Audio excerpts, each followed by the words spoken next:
4K video editing ಮಾಡೋದು ಹೇಗೆ ಅಂತ ನೋಡೋಣ. ಅದಕ್ಕಿಂತ ಮುಂಚಾಗಿ 4K ವಿಡಿಯೋ ಎಡಿಟಿಂಗ್ ಮಾಡಲಿಕ್ಕೆ ಬೇಕಾಗಿರುವಂಥ ಐಡಲ್ ಪಿ ಸಿಯ ಕಾನ್ಫಿಗರೇಷನ್ ಏನಿರಬೇಕು, ಅದರಲ್ಲಿ ಒಂದು ಒಳ್ಳೆ ಪರ್ಫಾರ್ಮೆನ್ಸ್ ಕೊಡಬೇಕಾಗಿರುವಂಥ ಮದರ್ ಬೋರ್ಡ್ ಇರಬೇಕು. ಆ ಮದರ್ ಬೋರ್ಡ್ ಒಳಗಡೆ GPU ಚೆನ್ನಾಗಿ ಗುಡ್ ಕಂಡೀಷನ್ ಇರಬೇಕು. ಅದ್ರ ಜೊತೆಗೆ ಒಂದು ಸ್ಪೀಡ್ ರ್ಯಾಮ್ ಇರಬೇಕು, ಒಂದು NVMe ಕೂಡ ಬೇಕಾಗುತ್ತೆ. ಅದರಲ್ಲಿ ಮತ್ತೆ ಒಂದು ಲಿಕ್ವಿಡ್ ಕೂಲರ್ ಕೂಡ ಬೇಕು. ಪ್ರಾಸೆಸರ್ ಬಗ್ಗೆ ನೋಡೋದಾದರೆ i7, i9 12 ಜನರೇಷನ್ಗಿಂತ ಅಬೋ ಇರುವಂತಹ ಅಥವಾ AMD Ryzen 9 ಅದರ ಅಬೋ ಇರುವಂತಹ ಒಂದು ಪ್ರಾಸೆಸರ್ ಬೇಕಾಗುತ್ತೆ. ಇಲ್ಲಿ ಮಿನಿಮಮ್ 32 GB ರ್ಯಾಮ್, ಆಪ್ಟಿಮಲ್ ಆಗಿ 64 ಅದರ ಅಬೋ ಇರುವಂತಹ ಒಂದು ರ್ಯಾಮನ್ನು ಯೂಸ್ ಮಾಡ್ಬೋದು. ಗ್ರಾಫಿಕ್ ಕಾರ್ಡ್ ಬಂದುಬಿಟ್ಟು NVIDIA ಆದರೆ 3060 ಅಥವಾ AMD ಆದರೆ 6800 ಅದರ ಅಬೋ ಇರುವಂತಹ ಒಂದು ಗ್ರಾಫಿಕ್ ಕಾರ್ಡ್ನ 4K ಎಡಿಟಿಂಗ್ ಮಾಡಲಿಕ್ಕೆ ಯೂಸ್ ಮಾಡಬೇಕು.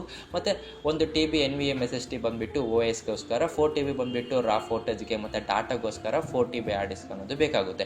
ಮತ್ತು ಒಂದು ಗುಡ್ ಪವರ್ ಸಪ್ಲೈ ಕೂಡ ಬೇಕು. ಸೊ ಈಗ ನಾನು 4K ಅಲ್ಲಿ ಎಡಿಟಿಂಗ್ ಮಾಡಬೇಕು. ನಾನು ಪ್ರೀಸೆಟ್ನ ಓಪನ್ ಮಾಡ್ಕೊತೀನಿ. 4K ರೆಸೊಲ್ಯೂಷನ್ ಇರುವಂಥ ಪ್ರೀಸೆಟ್ಸ್ ಇಲ್ಲಿದೆ. 4K ಅಲ್ಲಿ ನನ್ನ ಕ್ಲಿಪ್ಸ್ ಬಂದುಬಿಟ್ಟು 25 ಫ್ರೇಮಲ್ಲಿದೆ. ನಾನು 25 ಎಡಿಟ್ ಮಾಡಬೇಕು. ಅಥವಾ ನನಗೆ 60ಯಲ್ಲಿ ಮಾಡಬೇಕು ಅಥವಾ 50 ಫ್ರೇಮ್ ಇದೆ, ಆ 50ಯಲ್ಲಿ ಮಾಡಬೇಕಾದ್ರೆ, 30ಯಲ್ಲಿ ಮಾಡಬೇಕಾದ್ರೂ, 60ಯಲ್ಲಿ ಮಾಡಬೇಕಾದ್ರೂ ರೆಡಿ ಟು ಯೂಸ್ ಪ್ರೀಸೆಟ್ಸ್ ಅನ್ನೋದೇನಿರುತ್ತೆ ಇಲ್ಲಿ ರೆಡಿಯಾಗಿ ಇರುತ್ತೆ. ನನಗೆ 25 ಫ್ರೇಮಲ್ಲಿ ಮಾಡಬೇಕು. 25 ಇಟ್ಕೊತೀನಿ. ಈಗ ನೇಮ್ ಕೊಡ್ತೀನಿ. ಇದಕ್ಕೆ 4K ಎಡಿಟಿಂಗ್ ಅಂತ ಒಂದು ನೇಮನ್ನು ಕೊಟ್ಕೊತೀನಿ. ಕೊಟ್ಕೊಂಡು ಓಕೆ ಕ್ಲಿಕ್ ಮಾಡ್ತೀನಿ. ನನಗೆ ಆ ರೆಸೊಲ್ಯೂಷನಲ್ಲಿ ಪ್ರಾಜೆಕ್ಟ್ ಅನ್ನೋದು ಓಪನ್ ಆಯಿತು. ಈಗ ನಾನು ಬಿನ್ನಲ್ಲಿ ಹೋಗ್ತೀನಿ. ನನ್ನ ಕ್ಲಿಪ್ನ ನಾನು ಏನು ಮಾಡ್ಕೊತೀನಿ, ಇಂಪೋರ್ಟ್ ಮಾಡ್ಕೊತೀನಿ. ಪ್ರತಿಯೊಂದು 4K ಕ್ಲಿಪ್ನ ಇಂಪೋರ್ಟ್ ಕೊಡ್ತೀನಿ. ನಾನು ಇದನ್ನ ಎಫ್ ಡ್ರೈವಲ್ಲಿ ಇಟ್ಟಿದ್ದೆ. ಎಫ್ ಡ್ರೈವಲ್ಲಿ ಓಪನ್ ಮಾಡ್ಕೊತೀನಿ. ಇಲ್ಲಿ ಬಂದುಬಿಟ್ಟು 4K ವೀಡಿಯೋ ಕ್ಲಿಪ್ಸ್ ಇವೆಲ್ಲನೂ ನನ್ನ ಒಂದು 4K ವೆಡ್ಡಿಂಗ್ ಕ್ಲಿಪ್ಸು. ಇಲ್ಲಿ ಆ ಕ್ಲಿಪ್ಸ್ನ ಇಂಪೋರ್ಟ್ ಮಾಡ್ಕೊತೀನಿ. ಈ ರೀತಿ ನಿಮಗೆ ಯಾವುದೇ ಒಂದು ಫಾರ್ಮ್ಯಾಟಲ್ಲಿರುವಂತಹ ಯಾವುದೋ ಒಂದು ಕ್ಯಾಮ್ರಾದಲ್ಲಿ ತೆಗೆದಿರುವಂಥ ಕ್ಲಿಪ್ನ ಸಹ ಇಂಪೋರ್ಟ್ ಮಾಡ್ಕೊಳ್ಬೋದು.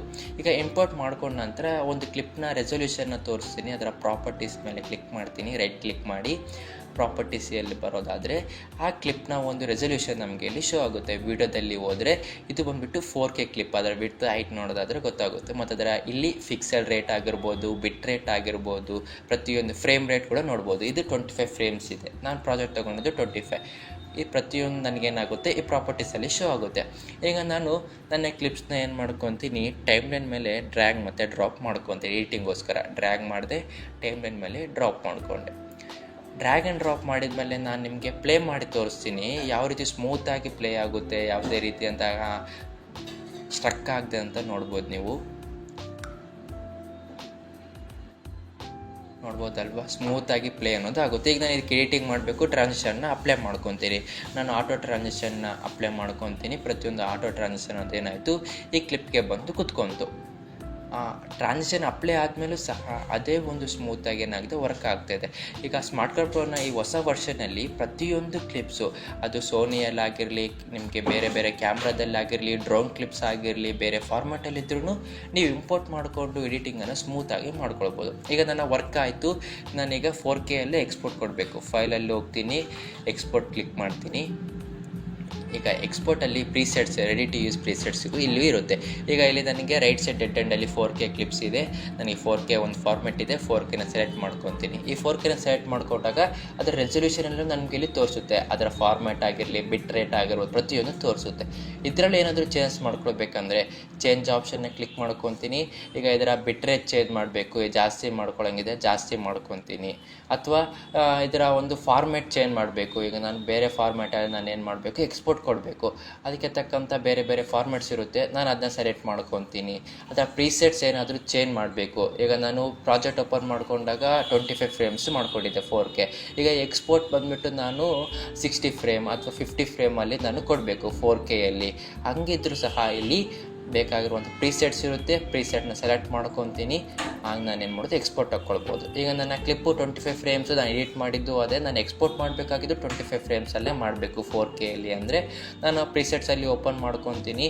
ಇಲ್ಲಿ ನನಗೆ 25 ಫ್ರೇಮ್ 4Kದಿದೆ. ಅದನ್ನ ನಾನು ಪ್ರೀಸೆಟ್ನ ಸೆಲೆಕ್ಟ್ ಮಾಡ್ಕೊತೀನಿ. ಸೆಲೆಕ್ಟ್ ಮಾಡಿಕೊಂಡು 25 ಫ್ರೇಮ್ಸ್ ಇದ್ದು ಈಗ ಏನು ಮಾಡ್ಕೊತೀನಿ, ಬಿಟ್ ರೇಟ್ ಸ್ವಲ್ಪ ಜಾಸ್ತಿ ಮಾಡ್ಕೊತೀನಿ. ಓಕೆ ಕೊಡ್ತೀನಿ. ಈಗ ನಾನಿದೆ ಫೈಲ್ ನೇಮನ್ನು ಹಾಕ್ಕೊಳ್ಬೇಕು. ನಾನು 4K ಎಡಿಟೆಡ್ ಅಂತ ಫೈಲ್ ನೇಮ್ ಕೊಟ್ಟೆ. ಓಕೆ ಕೊಡ್ತೀನಿ, ಎಸ್ ಕೊಡ್ತೀನಿ. ನನ್ನ ಒಂದು ಪ್ರಾಜೆಕ್ಟ್ 4Kಯಲ್ಲಿ ಎಡಿಟ್ ಮಾಡಿಕೊಂಡು 4Kಯಲ್ಲಿ ಎಕ್ಸ್ಪೋರ್ಟ್ ಮಾಡ್ಕೊತೀನಿ. ಈ ರೀತಿ ನಿಮ್ಮದು ಯಾವುದೇ ಒಂದು ಕ್ಲಿಪ್ಸು, ಅದು ಯಾವುದೇ ಒಂದು ಕ್ಯಾಮ್ರಾದಲ್ಲಿ ತೆಗೆದಿರಲಿ, ಯಾವುದೇ ಒಂದು ಡ್ರೋನ್ ಕ್ಲಿಪ್ಸ್ ಆಗಿರಲಿ, ಬೇರೆ ಬೇರೆ ಫಾರ್ಮ್ಯಾಟಲ್ಲಿರಲಿ, ಪ್ರತಿಯೊಂದನ್ನು ಜಸ್ಟ್ ನೀವು 4K ಕ್ಲಿಪ್ಸ್ನ ನೀವು ಹಿಂಗೆ ಹಾಕ್ಕೊಂತೀರಿ, 4Kಯಲ್ಲಿ ಎಡಿಟಿಂಗನ್ನು ಮಾಡಿಕೊಂಡು 4Kಯಲ್ಲಿ ಎಕ್ಸ್ಪೋರ್ಟ್ ಕೂಡ ಕೊಟ್ಕೊಳ್ಬೋದು.